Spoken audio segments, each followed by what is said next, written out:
Thanks very much, Alison, and I'm very honoured to be on the same platform with Justin, Lin, and Kunal Sen.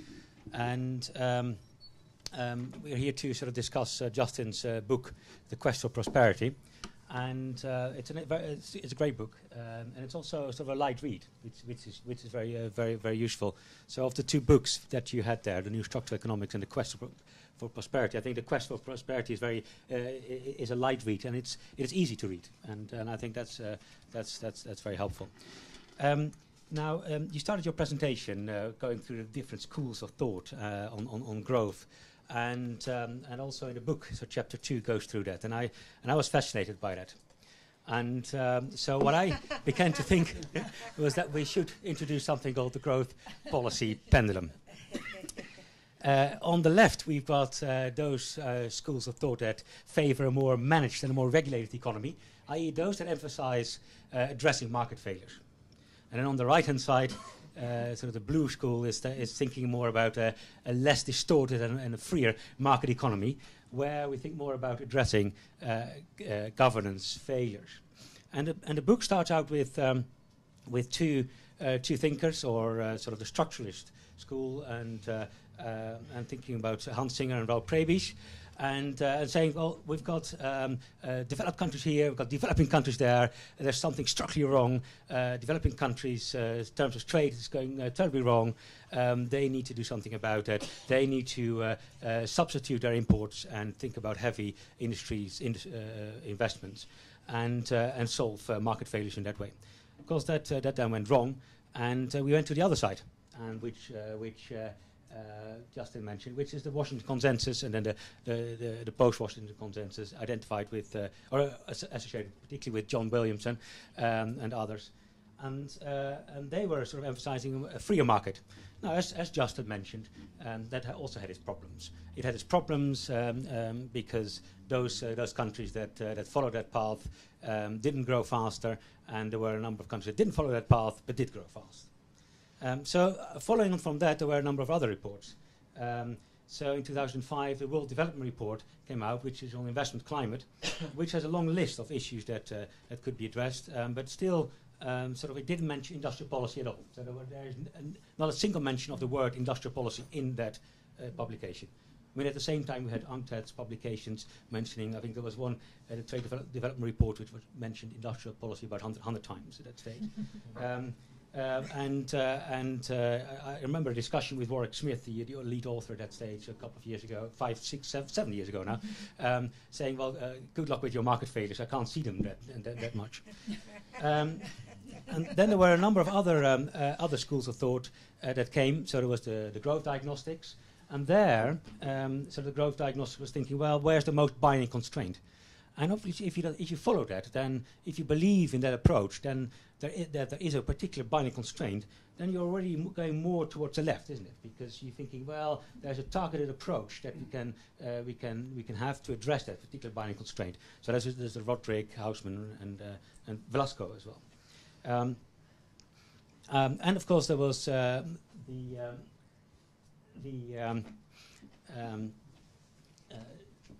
Leipziger's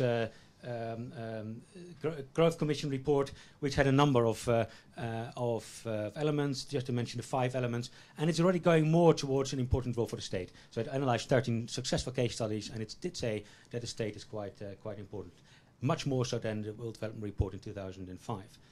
Now then, we hosted a couple of debates, including in Development Policy Review, on Justin's approach, and one of them was between Justin Lin and Ha-Young Chang, and maybe that's where I get my inspiration from, of where I would locate you on the growth policy pendulum.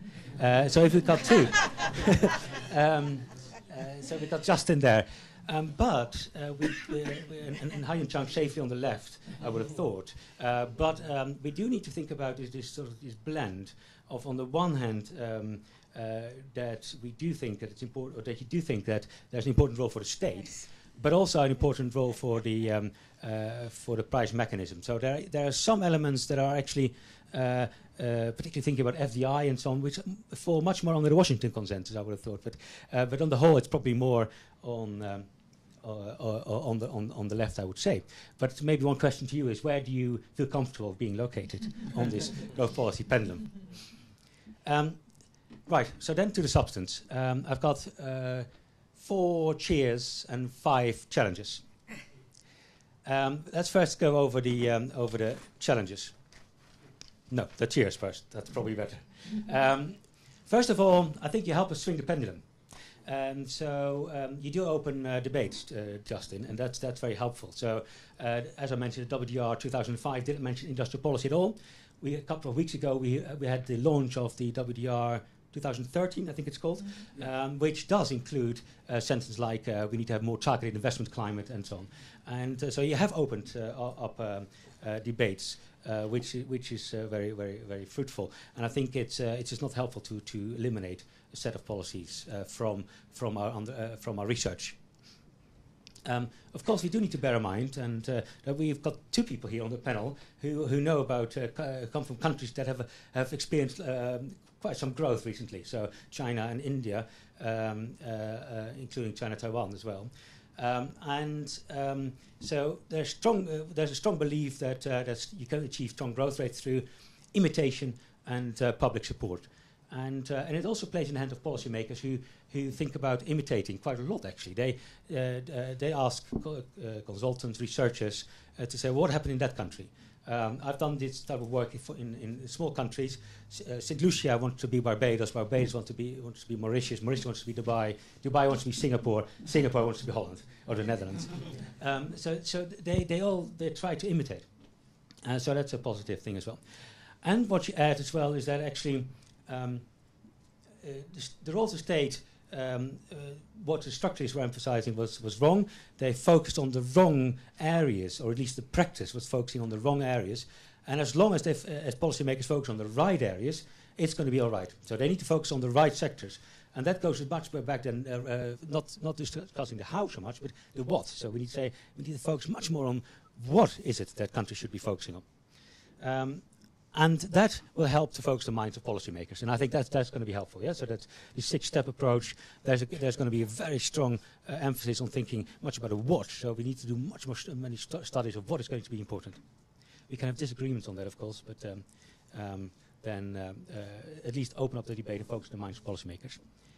I will end with 5 challenges that I have with the approach and problems. First of all, which is one that Knol already emphasized, which is political economy. So we've got the ingredients, Michael Spence. We've got now the recipe. That's Justin Lin, or recipes. But have we got the cooks who can bring the ingredients and the recipes together? There are quite a lot of ingredients I have in my house for a meal. I've got quite a few recipe books as well.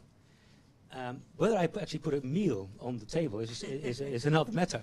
And there are 2 problems with it. One is that I'm not as skillful. I don't have enough information about how long I need to cook things. Maybe they tell me, but I might go wrong a bit. I do it maybe too long. Cook it too long, so I burn things. And actually another problem is that I'm actually not that incentivized to cook meals that much. I don't cook that many meals.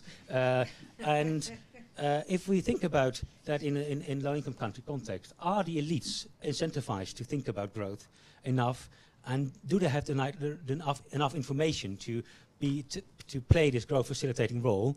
Do they have all the information about the products, price products, and income elasticities, and so on that they need to intervene correctly? Secondly, static versus dynamic comparative advantage. Of course, you emphasize static comparative advantage very much, structures. But there's, of course, a school of thought, the Grossman-Helpman thinking, which says that there might be 2 sets of countries that might both focus on comparative advantage, but one is learning much faster than the other because they specialize in certain activities where learning by doing is much faster. Of course, you emphasize in your book that says that both countries, when they follow the comparative advantage, can, as a result of that, obtain profits and can accumulate capital and then grow faster.